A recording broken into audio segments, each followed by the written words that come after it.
Compañeros, welcome to another edition of the SQL Data Partners Podcast. I am Carlos El Chacon, and welcome to episode 234. We have with us today a special guest. All the guests on SQL Data Partners are special, but today, especially a special, right? All the way from Vancouver, Canada, Miss Blythe Morrow. Welcome. Hello. Udalali. Yes, we're glad to have you. And we are going to be talking about, we're taking a small detour, right? So getting a little bit above SQL Server today, and we want to talk about some communication concepts. And so we're looking forward to it. Thank you. Thank you. Andy Levy is joining us live from the Streamcast. So we'll nice. Yep. Always. Oh, boy. Oh, put away the good hardware. And as usual, I've got my the usual suspects, Mr. Eugene Meininger. Howdy. And Mr. Kevin Fiesel. Hello. So before we get into our topic today, there are a couple of things we want to go over. And of course, right, we're going to be talking with you more, Blythe, about, communication, right? Your background is actually in marketing, right? And we'll get into that and talk a little bit about your company here in a minute. But we do have a couple of shout outs that we want to give, right? We've got shout outs for Alejandro Reyes, Rafik Talikoti, Ares. Oh man, I ran through these today and I was like, okay, I'm going to do better today, but not the case. Bortolusi, Aaron Chanrotra, super programmer Kevin. I just want to say that not all super programmers wear capes. Not all superheroes do either. The best ones don't. And I'm going to spend the next 45 minutes talking about why the Shadow was better than Batman. Oh, thank you for attending my TED Talk. Yeah, yikes! The Shadow is better than the Batman, huh? I mean, that's just not debatable. Not debatable, man. We're talking about the original Shadow, right? Like the. Yeah, not the really awful remake that was a couple years ago, but the radio serial, the movies from the 40s, all that stuff, way better than Batman. Okay. Shout outs to Kevin Vandervorst, Serbhi Pokaranara, Nakul Gondra, Kevin Corbett, Kadli Favian, Amrit Kumar Singh, Robert Buckingham, and Chandelier Oha. That's the Spanish twist to that last name. So thank you, compañeros, for reaching out to us. Even if perhaps you think that Batman is better than the Shadow, right? Welcome. It's all good, right? I'll change your mind. Don't worry. Okay, so there are a number of events that are going on here. So it is October. So we're recording to you the day after the big Facebook outage. So hopefully your social media, right? You weren't lost in your life and what we were able to do. I was seeing something on the New York Times about how many companies were impacted by Facebook going down. Oh man, are there companies using like Facebook Messenger as their internal chat program?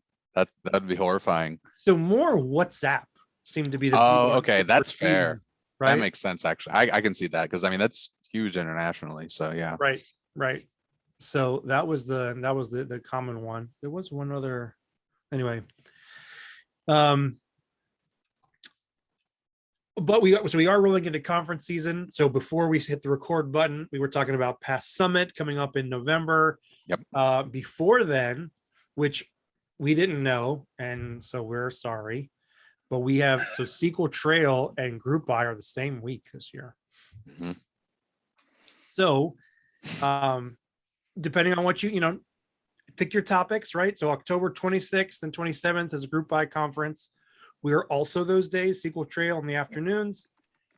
If you want to do some Power BI, we've got Power BI topics on the 28th as well. Is there anything else you want to tell us about the Group Buy conference, Blythe? Well, Eugene is an organizer. I with am. me on the I Group know. Live I've conference. got a conflict of interest. I'll be at both. And No, didn't you pick the date? I did. I don't.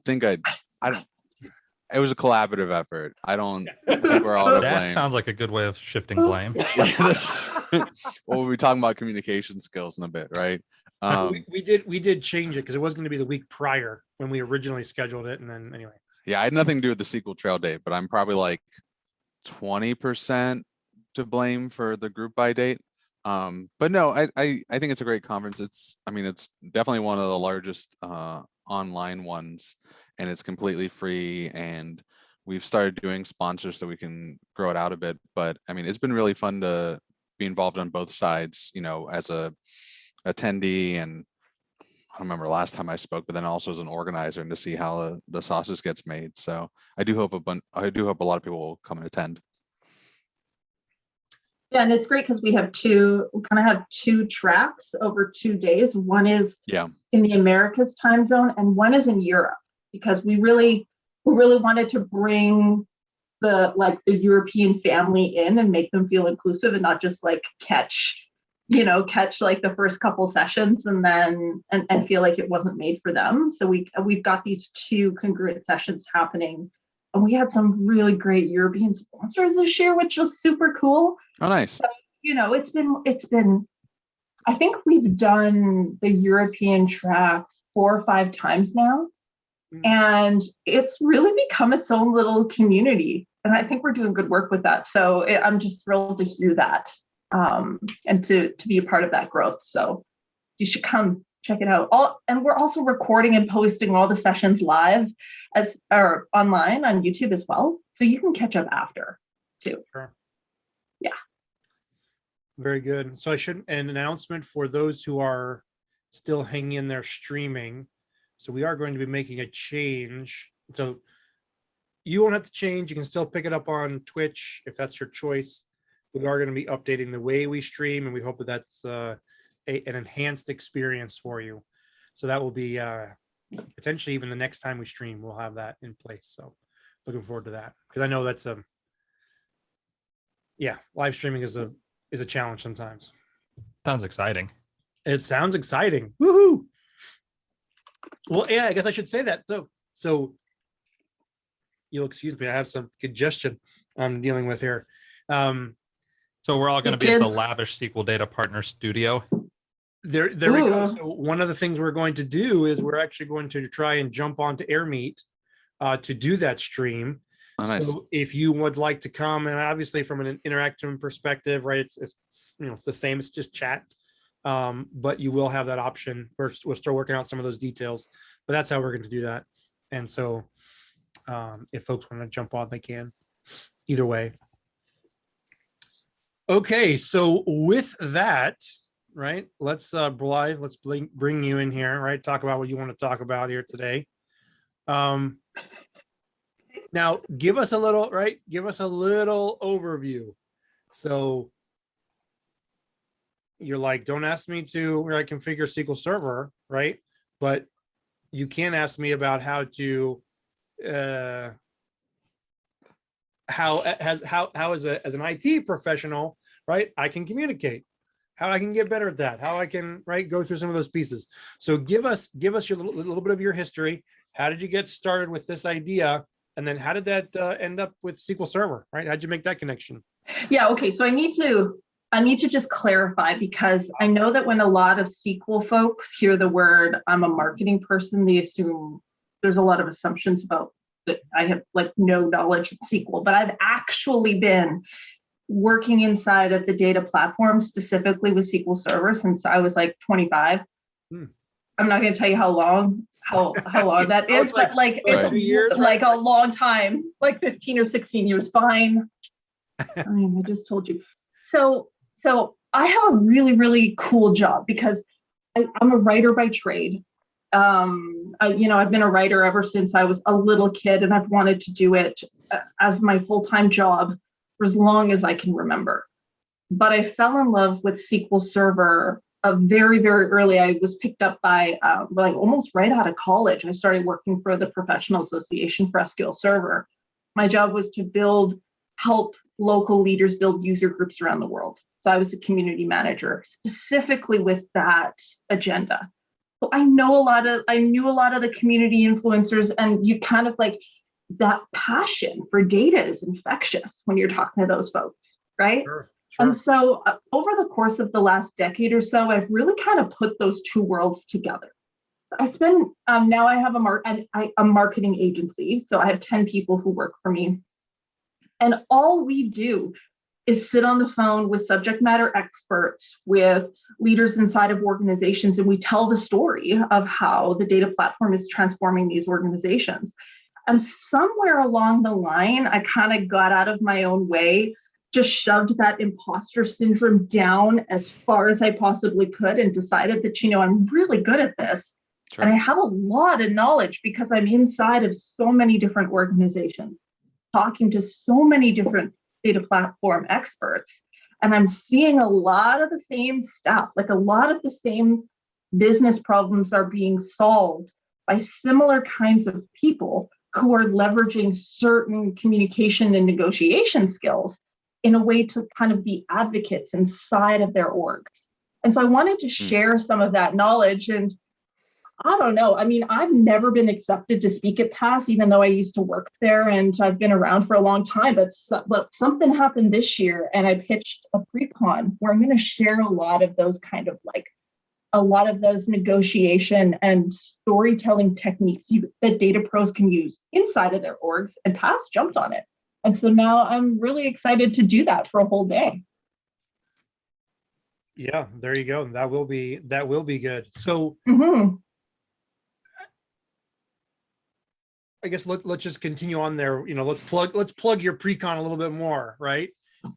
Sure. So you've kind of taken us through that. So what would somebody once they go through, are they going to be able to be better storytellers? Is that the hope of what the goal of that session? That's definitely one of them, because I want people to be not only to be able to be advocates in their work life, but I want them to also be able to negotiate with their 3-year-old over the remote, or who should load the dishwasher. It doesn't matter where what you're trying to do. If you can tell a good story and negotiate your point in the right way, you can get positive results. In terms of the pre-con, so I've got 4 areas that I'm going to talk about with the pre-con specifically, because this topic is so huge. The first is how to pitch an idea, right? So I'm going to talk about narrative-based pitching when you want a budget increase, or when you are trying to get that contract, or when you need the marketing team just to do the thing you want them to do, right? How can you leverage your values, understand the value and the importance of follow-up and collaborative negotiation to kind of pitch that idea and get your point across. So that's the first thing, which is going to be really fun. The second is written communication, because a lot of the stuff we do, email, Slack, tweets, what have you, right? So we're going to talk about how to write really good emails and memos to support pitching those ideas. And then we're going to talk about problem-solving mentalities. So how to manage yourself when you're around other people, how to use persuasion and not think about it as some kind of magic, right? But actually learn how to persuade. And there are a bunch of techniques you can use to do that. And then, how to adopt a collaborative problem-solving mentality and how to use empathy, right? I had somebody message me the other day. It was like, I'm just a grouchy IT guy. I'm tired of being the grouchy IT guy that just says no all the time. I'm like, you should come to my TED Talk. Pre-con, right? And then the fourth one, which is my favorite, we're gonna talk about that last, is how to give and receive feedback. I'm gonna give a lot of templates and give a lot of kind of scripting around it, and I'm just going to show how basic kind of Chris Voss style mirroring and labeling and how to use nonverbal cues can really help move your feedback giving and move that needle, because we have to you got to get good at it if you want people to follow you. And so those are kind of the 4 pieces. I'm going to shove that all into 8 hours. And we're going to start at my 6 a.m. So Pacific time. So that'll be fun. I heard Chris Voss. Now I want hostage negotiation. Yeah, I'm going to credit the guy, the mirroring and labeling, how he just kind of uses that as a tool. So I when that book came out and I read it, I was like, oh my God, this is the answer to everything, right? So we're going to. The answer to everything was 42, right? But that's where I got it. You got me. But what's the question? So tell me again about this book for those who are a little less well read than the rest of us. Chris Voss, Never Split the Difference.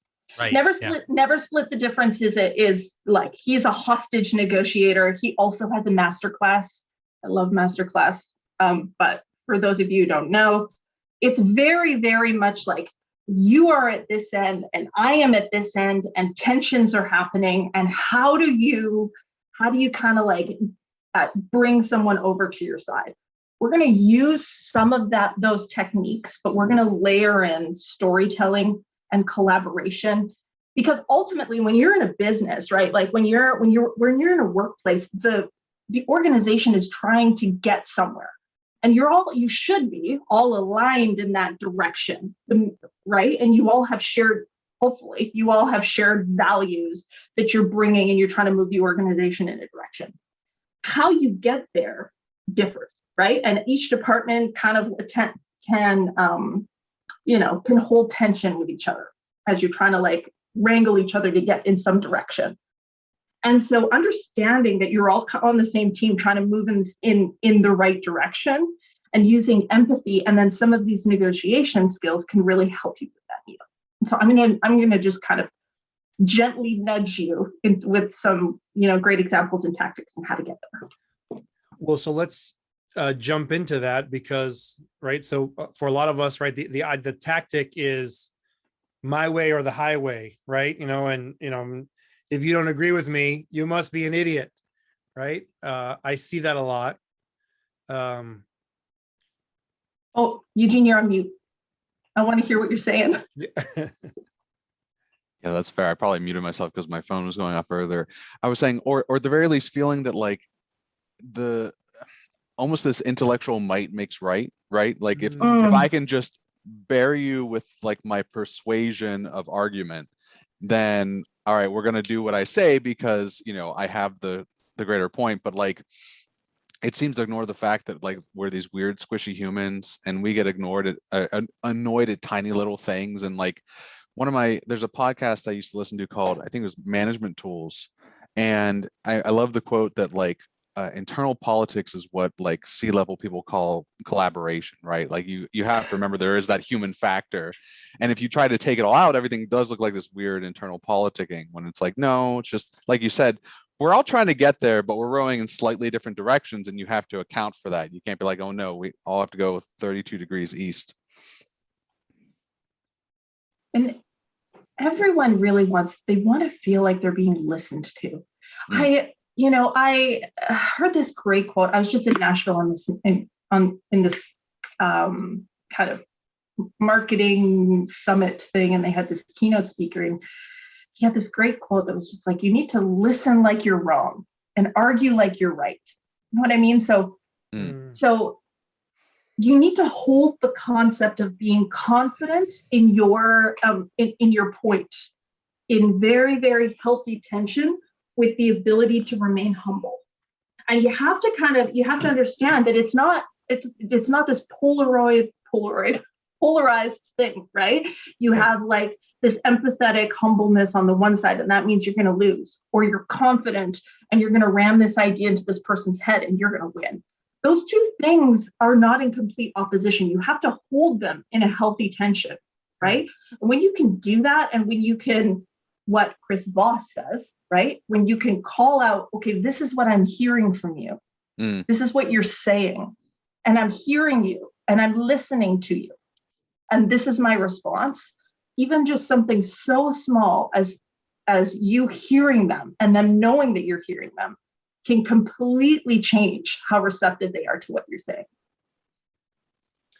So you're saying there's something on, right? I steal my great Eugenism, Yeah, right. right? Is it's his phrase, and he says it all the time, and now I've picked it up. He's like, I'm going to repeat back to you what you just said to me. Right. Yeah. I got that from there's a book, I want to say, we'll have in the show notes. I think it's like How to Have Power and Confidence in Dealing with People. It sounds like the dumbest 1950s self-help book title ever, but it's basically on the level of like how to win friends and influence people, where it's like people have feelings. Maybe you should listen to them and indicate you're listening. You know what I mean? Like, yeah, this sounds suspicious to me. Right. But like when I was like in my 20s, I was like, whoa, wait a minute. Because for me, I'm like painfully introverted. Like you wouldn't believe it because I'm on a podcast and I do presentations and stuff. But the way I always explain it is I like the definition that introverts lose energy from social engagement. They may enjoy it, but it's draining. And so for me, it always was like before we had Uber, it was the taxi cab meter. Like if you come over to my cubicle and talk to me, you've started the taxi cab meter. And the problem is, like, if we're talking about your cat, like that's an expense, that's a $5 trip to talk about your cat. You know what I mean? But reading that book, realizing that like, oh, you like some people thrive on this, but also like you can't just like cannonball into an in-depth conversation. There's a value in the grist for the mill, starting the conversation, getting it going, and being willing to like, okay, let's just talk about whatever and get things going. And so for me in my 20s, this was a big deal. Like I didn't realize all this stuff. And one of those things was, they had some quote about how doing this in like labor negotiations, cut down on the time to get to an agreement point. And yeah, as a consultant, I'd much rather just spend a minute, ask for permission to repeat back. No one ever says no, but sometimes they're like caught off guard. Like, hey, do you mind if I say that? I was like, sure. But like occasionally you'll get a CEO that's just ecstatic that they have confirmation that what they said was what you heard. Right. So, yeah. And often they have no idea what you're doing or what you do and the magic that you wield. Right. And so, Eugene, a couple of years ago, actually how we became friends was you helped paper sort with some of our Power BI stuff. Sure. And I remember my controller and the look on his face when you were like, okay, let me repeat that back. And my controller was like, oh, thank God, because he wasn't even sure if he was explaining to you what you needed to hear. You know what I mean? Because your business units or your business partners, they need something. They need an outcome from you, right? But they may not understand your work and what it takes to complete that work. And so they're trying to give you they're like trying to give you the information you need. And you are just like, and they don't know if you're either listening or hearing, or if they've given you what you need. And so when you're repeating back or mirroring them, right, and repeating back what it is, then you're way more on the same playing field, and people feel heard. Yeah. No, that makes sense. And I like the thing that you said about the tension between like having confidence but a willingness to be wrong, because like I've run into that with the consulting where like if they're paying you $200 an hour, you need to act like you know what you're doing. But the moment they catch you bullshitting, you are dead. You are dead to them, right? So like you have to find this way to be like, okay, I'm pretty sure it's this, or I have got a strong confidence this. But the moment you're like, you know what, I think it's X, but I'm going to look it up or I'll find out. They'll ask you a question. You're like, I don't know, but I can find out. Right. And it's always been this weird contrast or contradiction, because you're getting paid a lot of money. Like you're supposed to know what you're doing. But the moment you try and BS your way through it and you get caught, you can get pretty far. But the moment you get caught, you're gone. You're gone forever. So. Well, and I would argue that if you're bullshitting. Yeah. First of all, love that I can swear on this podcast. Oh, sorry. BSing. I apologize. I'm sorry. I may have forgot this was a family podcast. I was very, very good on the SQL Server Radio podcast. Like I was so good, but I do. No, that's fair. Sorry. The question is, are you really negotiating or communicating based on your values, right? And I think that as professionals, we don't do enough like reflecting as to what kind of person you want to be in the workplace, right? What kind of person do you want to be seen as, and how you want to be communicating with these people? And starting there really helps you come back and communicate in a way that aligns with those values. And it just makes you feel good when you walk into a meeting and if you want to be a super collaborative person, then what value is attached to that? And then you won't find yourself bullshitting. You just won't. So we're just going to talk a little bit about that in my pre-con. I'm not going to get all woo-woo in it, but I think it's really important just to kind of start there and understand that there's a direct line. Yeah, I'm glad you have you have a delineation about the woo-woo stuff, because when you first said mirroring, I thought you were talking about something I read in like a sales book, like also in my 20s, that was just not good advice at all. It was the whole idea of like try and mirror like what the person's doing, like how they're the body language. Yeah. Like as if that's like, I get the idea of trying to sync up with someone, but as if that like you're going to be able to control them by just like, having the same body language going on. Yeah, I don't know. So we're going to talk about that a little bit in giving and receiving feedback, sure. Because if somebody is very, very closed off and very upset, right? If they are just like, no, I'm not receptive to this, you can tell by their body language, obviously. And it's just natural. We have this like natural affinity to copy. Sure. So they're going to go close and you're not even going to realize it. You're going to cross your legs and you're going to turn like this or something and close yourself off. And it's all subliminal. And so, but if you can recognize that, like if you can watch their body language and if you can stay open, right? It's just kind of, it tends to relax the energy in the room. That makes sense. I catch myself anytime I go like arms, like this all crossed and stuff, and I try not to do that, even if it's the most comfortable thing at a given time. I know. It's just, I mean, it's just good to be mindful of that when you're giving and receiving feedback, right? When things get tense, just keep an open body language. It's really important. I don't know. Yeah, I'll. So really quick shout out to those on the stream, right? So Dan and Kentarooks, right? Thanks for hanging in there. I remember one time somebody was explaining something to me that I did not care for. I was sitting down, they'd come to my cube, and then all of a sudden he's like, man, you really don't like what I'm telling you, do you? And I'm like, how did you know that? He's like, well, because your arms are crossed and your legs are crossed. Oh, wow. Yeah. I'm like, oh, man. Yeah. I mean, it's kind of the first indication.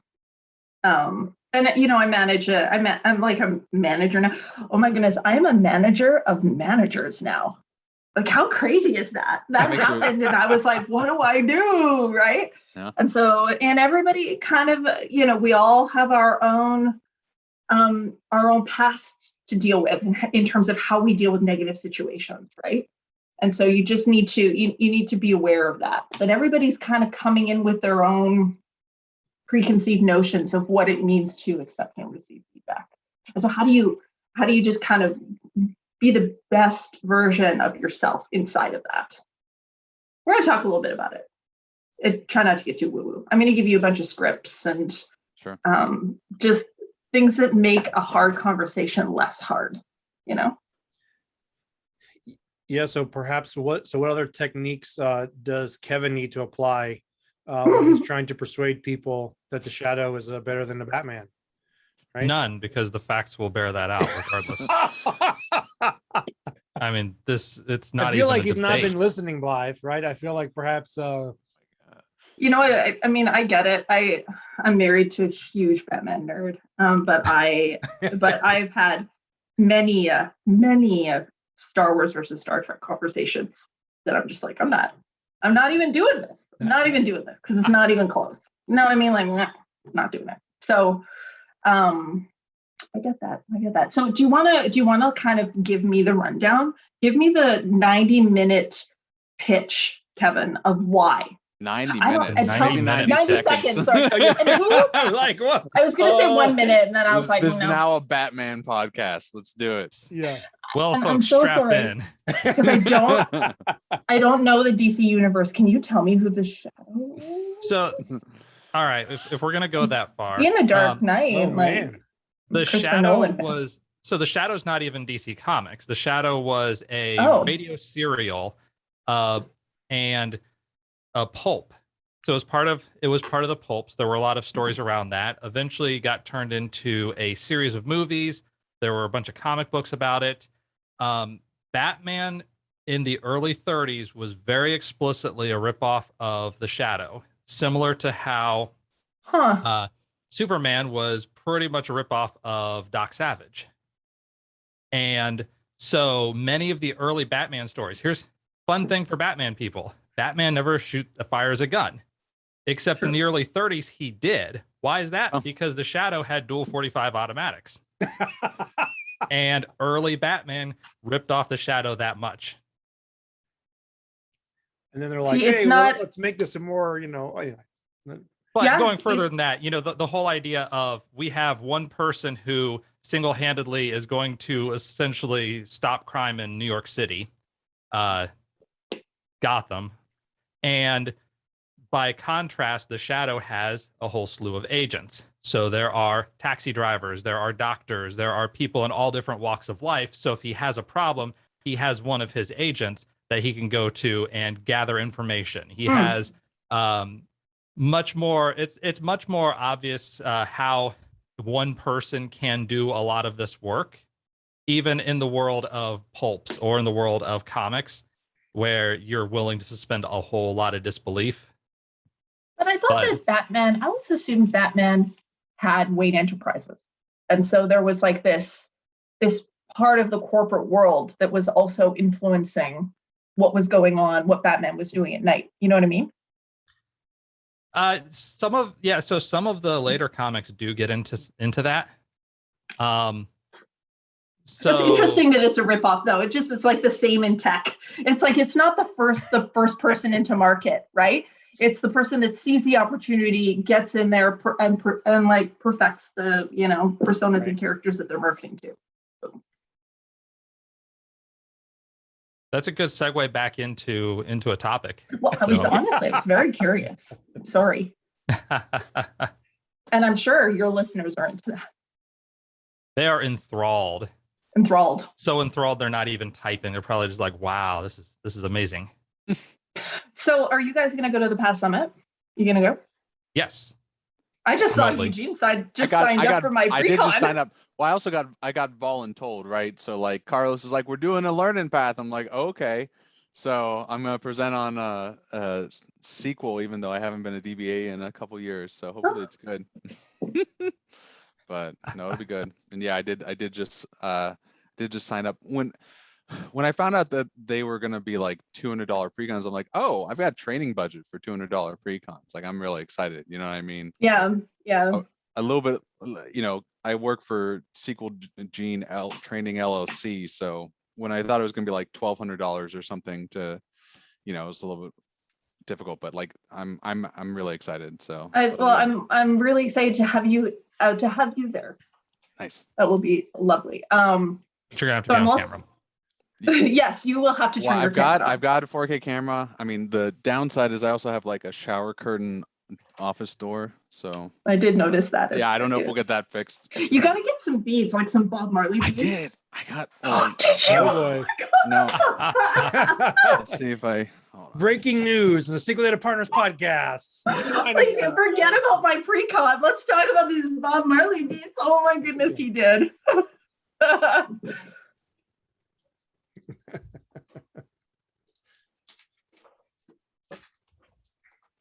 With bated breath. Now that we've peer pressured Eugene into putting beads up for his door, what next? Well, I wanted to talk about if you're all going to PASS, you should come to the WIT panel. So there is a WIT panel about the state of gender diversity and the data platform, and that should be really, really interesting. The data WIT women reached out to me to be on that panel, and so I'm now an expert, guys. There you go. 10 years in the, we'll do that to you.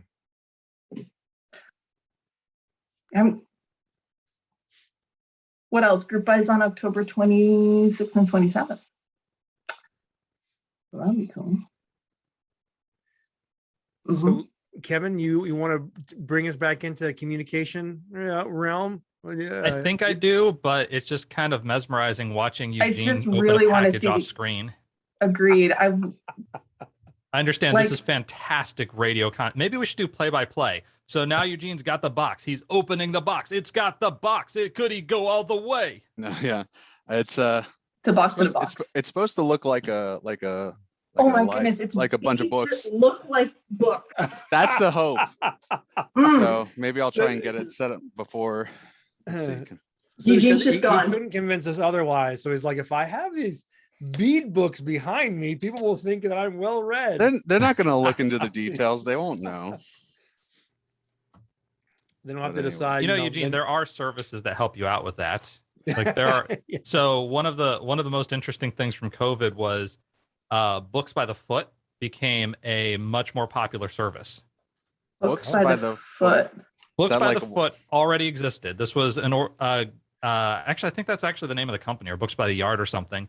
So if you go into a store like an IKEA and you see all their desks that are set up and they've got all these books there, well, the people at IKEA, they're not buying the books individually. They literally buy books by the amount that they need to cover Let's it. see. Here we go. All right. Oh my God. We're ready to go. That's No one need ever know. All right. maximally classy. Yeah. All right. Anyway. So you can buy books by distance and you can get them. I want books that look like they're old. I want books that are all similar shapes, or for a lower price, you just get whatever. And they send you a whole bunch of whatever. So you could go into the store. If you look closely at the books, because this is the type of person I am, you see, wait, that's 7 copies of the same book on the shelf. Sure. But because they all look the same, that's why it's okay. And what you saw was you'd see, say, Congress people who were sitting at their desks at home, and then you look behind them and, oh, look at all the books they have. And then again, you see, wait a minute, that's like 3 copies of the same book. You went to Books by the Yard as well, didn't you? That's funny. Yeah, the secret's out. Like, do these people just not read? Like, I have more books than I know what to do with. The whole concept of buying just a book. Place setting. Yeah. Yeah. I knew a guy in university or college, US, who would buy, he always had a basket of apples on his table, but he didn't eat them. They were decoration, but they were real apples, and he would just throw them out and then replace them. And I always thought that was the weirdest thing. I'm like, why don't you just eat apples? Yeah. You know? Did he offer the apples to people and No. come into my place? No, they were just decoration, but they were real apples. Hmm. It's the oddest thing. At least compost at that point. There you I go. know. Make a nice I know. apple crisp. Fall time here in Virginia. Right? Think about Yeah, single guys don't do that. Okay, well, that was a huge generalization, and I'm so sorry, but this single guy did not do that.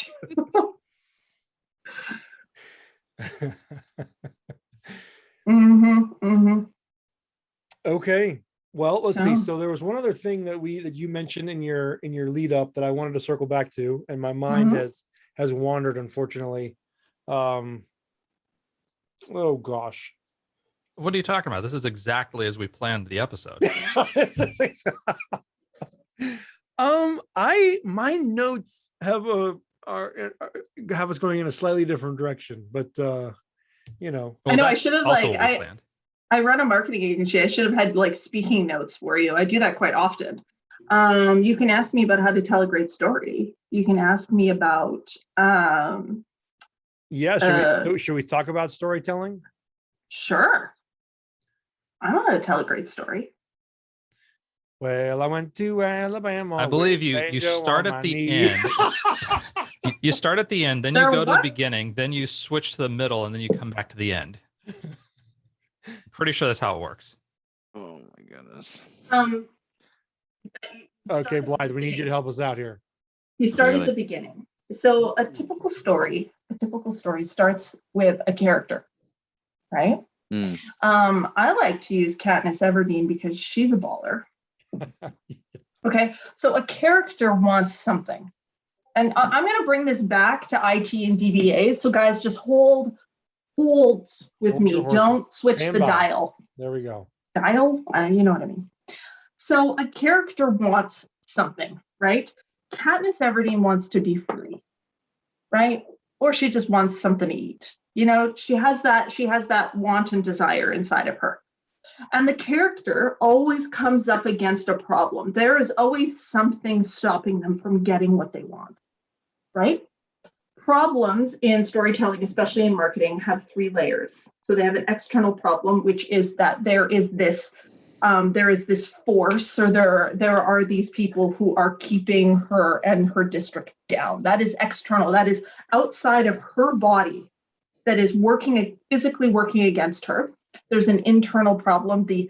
Am I good enough to fight against this internal pain that she has constantly? Luke Skywalker is a great example of this too. Am I good enough?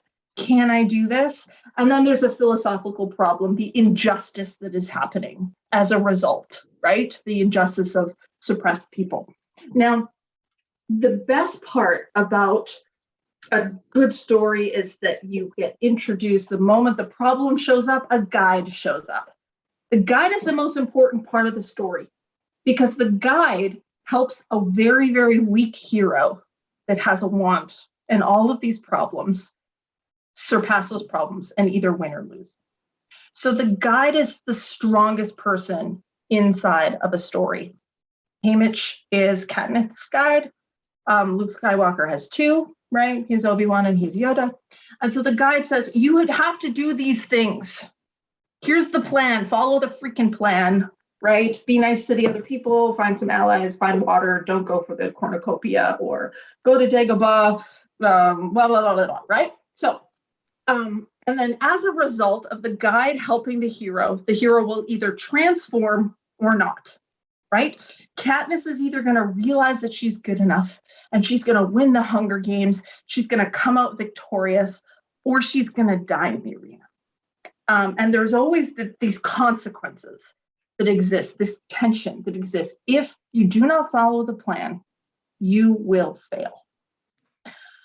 The most important part we need to remember when we are telling a story is, and when we're trying to influence someone, when we're trying to get a point across, is that you are not the hero. You are not the hero in the story. You need to position yourself as the guide, because the hero is inherently weak, right? Like Luke Skywalker didn't know crap. Sure. About anything before, right? And he only became who he became because of the people that helped him along the way.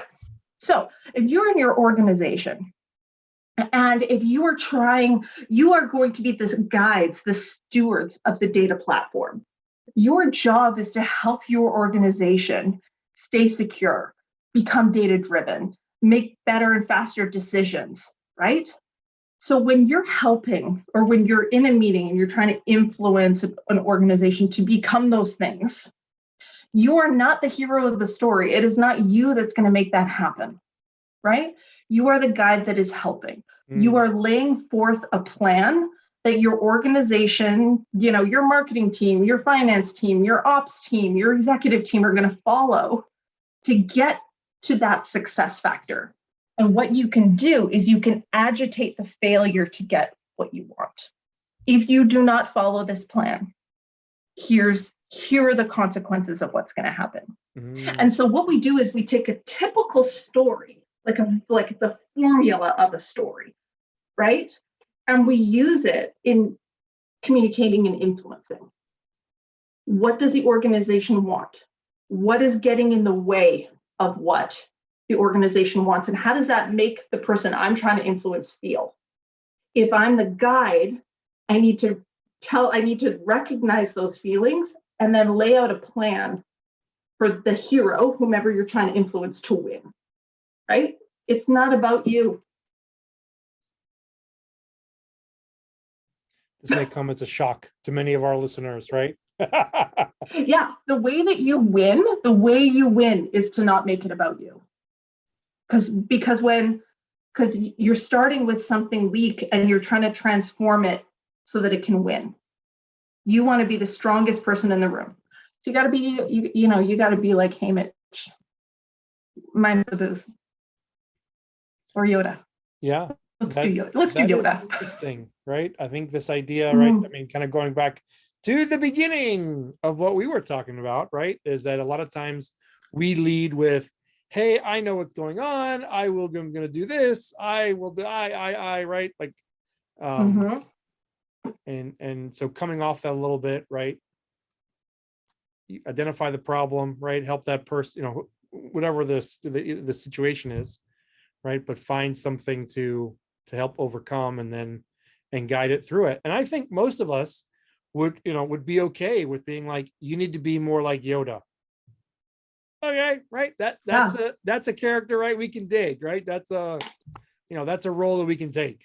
Well, and using Eugene's example of, let me just repeat that. You can use the same story formula. So what I hear is that you want the e-commerce website to be faster. Right. But the problem is that every single time we run into the fourth quarter, we lose people because it's so slow, and you're worried. You're worried. The internal problem is you're worried because you're not going to hit your numbers. Okay, that could be a server issue. Here's the plan. Here's what I think we should do, right? So they're the weak ones with the problem, not you, right? Sure. And you're the guy that's going to help them.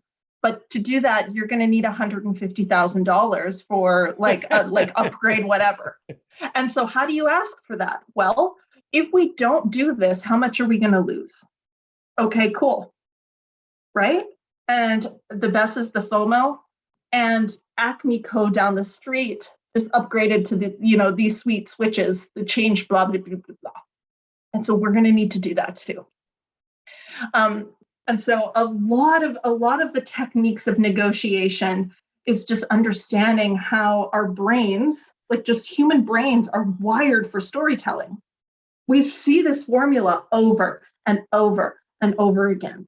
The hero wants something gets in the way, they meet a guide, the guide gives a plan, and they either win or they lose, right?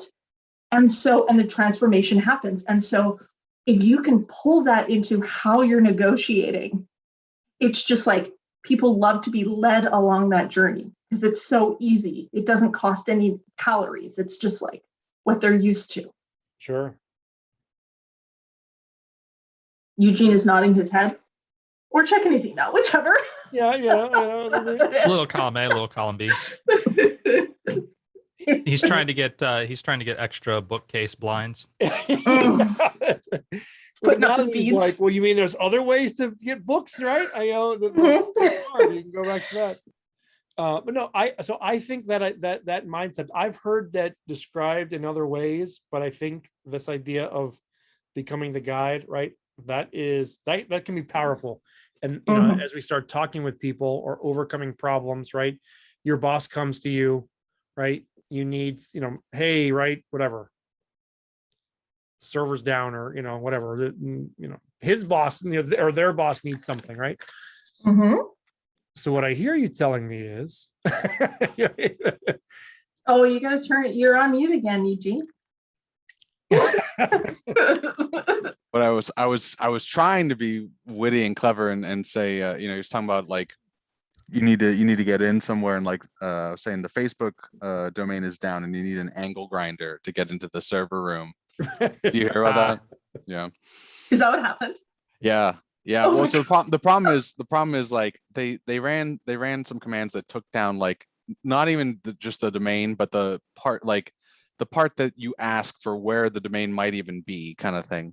And the problem is there are office badges that let them into the server room, authenticated against the domain and all that kind of stuff. So they couldn't even get into the server room. So allegedly, someone had to take like an angle grinder to like the door.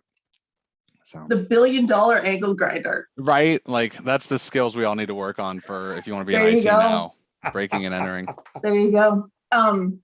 Eugene, So I wish to subscribe to your newsletter now. Yeah, right. So Carlos, going back to your your example, if your boss walks up to you and says, we need this thing, right? If your first instinct is to go, I can't get you that thing, or if you want this thing, I need this stuff, right? You're responding to the need, right? But just take a second and say, okay, you want whatever you want. You want a data warehouse made. Sure. So you want a data warehouse because this is the problem you're trying to solve. Okay. So this is how we're going to need to do it. And you elevate yourself as the guide. And so you can use Eugene's okay, let me repeat this back to you if you want. If you need that as just a sound bite. But ultimately the response is, you want this, we want this, us as a company, we want this because we're having this problem. Here's what we need to do. And then you use success and failure. You can ratchet up failure if you're asking for something big. There are big stakes involved. There are consequences involved. Or you can push it down if you're asking for something, and you ratchet up success. If we do this, we'll win the day. We'll conquer the world. We'll solve world peace. We'll et cetera, et cetera. Yeah, world peace. So if you attend Blythe's pre-con, you're going to be able to solve world peace. Yeah, you're going to be, you'll be able to do whatever you want. You'll be able to tell a great story. That's for sure. Yes. Well, so we're looking forward to all the Nobel Prizes that are handed out as a result of the only warning, my pre-con should come with a warning. I'm going to ruin movies for you forever. Forever. Oh no. They're okay, the guide just showed up. All right. Look, the hero's journey has begun. Yeah, pretty much. Yeah. The transformation is complete. Now we reach the domain.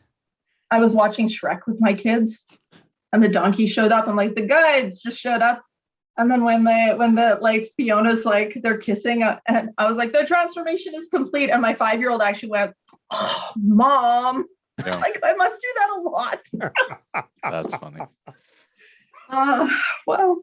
Wow, I never thought of the donkey as the guide, but I guess so. That makes me a little sad. Yeah. The donkey's the guide. So you're saying this, we as consultants are the donkeys. We just gotta. If it helps, we as the consultants are the Eddie Murphys. Oh, that does help a little bit. Yeah. Yeah, there we go. There you go. Yeah. The donkey's the guide. Well, Blythe, we do appreciate the conversation. Yeah.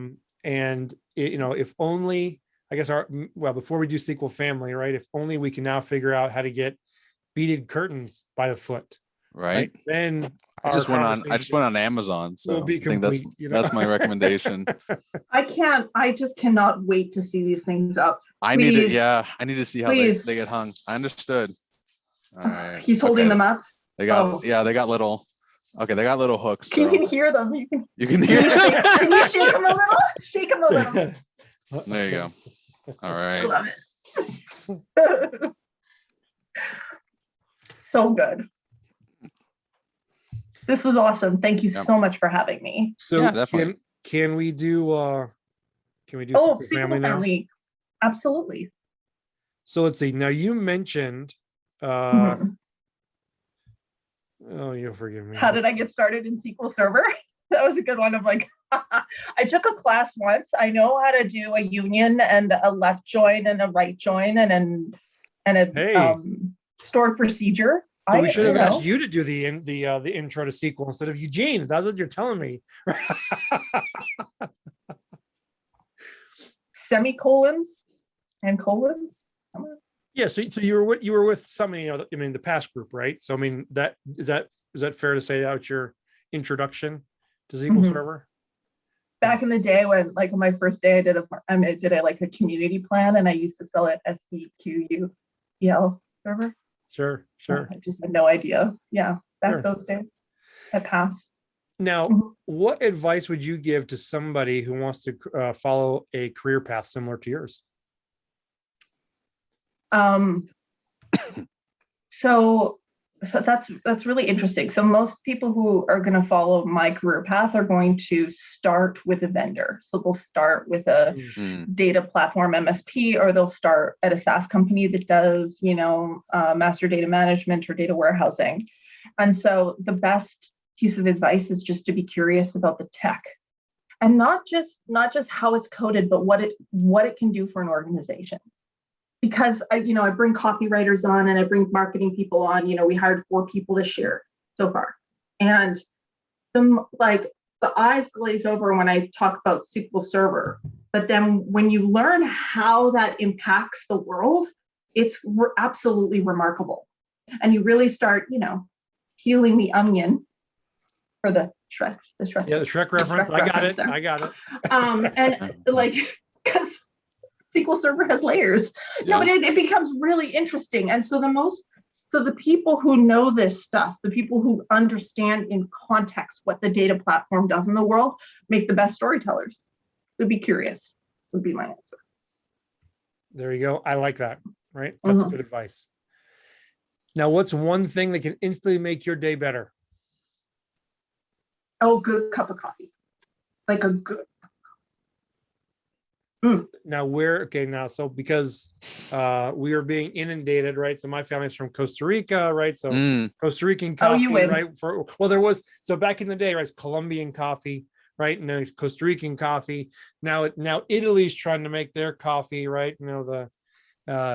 So where are you getting said cup of coffee? I guess you're close enough to Seattle. Are you going to tell me Starbucks or?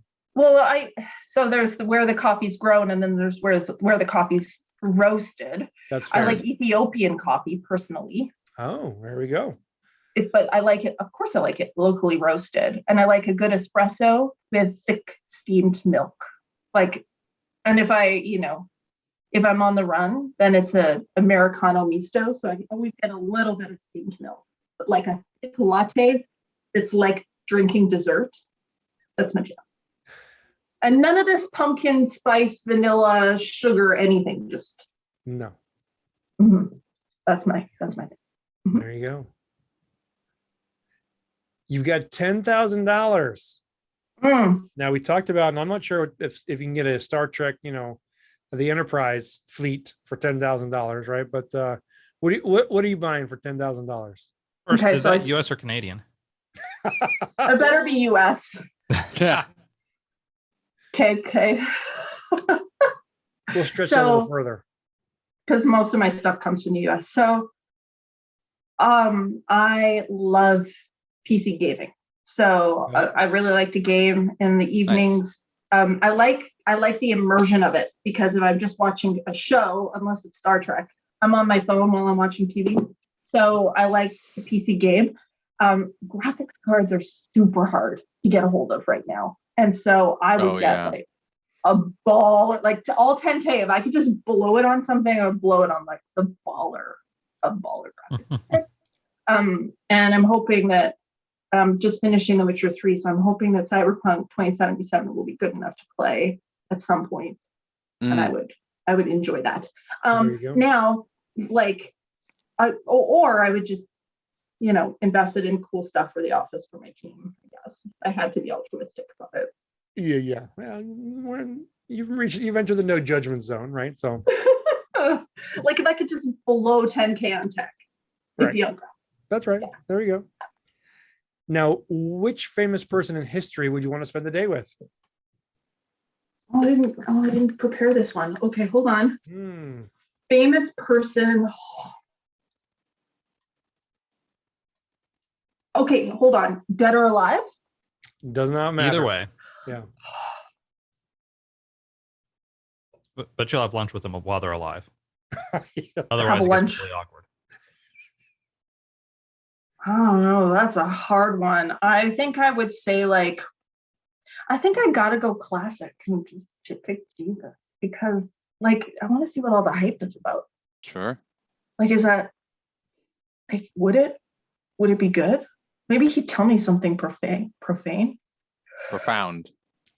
I think profane is the opposite. Yes. Profane is very much the opposite of that Jesus. That came out of my mouth, and I was like, "Oh no!" Literally the opposite. I'm Don't worry, our curious. crack editing staff will handle that. Sure. Carlos Okay, is like, cutter mic. Oh, there you go. A little trip to the Mediterranean, right? So you did Yeah. enjoy your SQL Server Radio interview, you know? I'm just teasing you. So our favorite, or our last question for you today, Blythe. What's your favorite ice cream topping? Oh, topping cherries Cherries. There we go. for sure. I like it. Classic. Miss Blythe, thank you for being here. We appreciate you coming on and talking with us today. Yeah, thanks so much for having me, guys. This was really fun. Yeah. And Eugene, thanks for like registering for my pre-con. right? You're lucky number 12. There we go. Woo. So I'll we've take talked it. about your pre-con, right? But if folks want to reach out to you, might have a question, how can they do so? I am at Blythe Morrow on Twitter. I kind of live on Twitter during the day. And then you can find me on LinkedIn, again, Blythe Morrow. And you can email me at blythe@paperswordb2b.com. Very nice. And if people want to reach out to you, Mr. Eugene? You can find me on Twitter at SQLgene, and I seem to blog once every quarter at SQLgene.com. And Mr. Kevin Fiesel. So you're going to find my contact details actually about 2/3 of the way through the following action. That's fair. There you go. Compañeros, you can reach out to me on LinkedIn. I'm at Carlos L. Chacon. Thanks again for tuning in.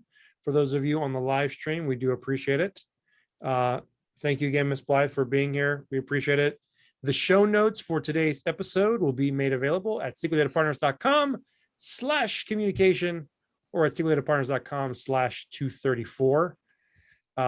We hope to see you at the end of October, whether that's in Group I or at SQL Trail. Or And both. as always, Or both, compañeros, yeah. we'll see you on the SQL Trail. Hi, Bye-bye now. everyone. See ya.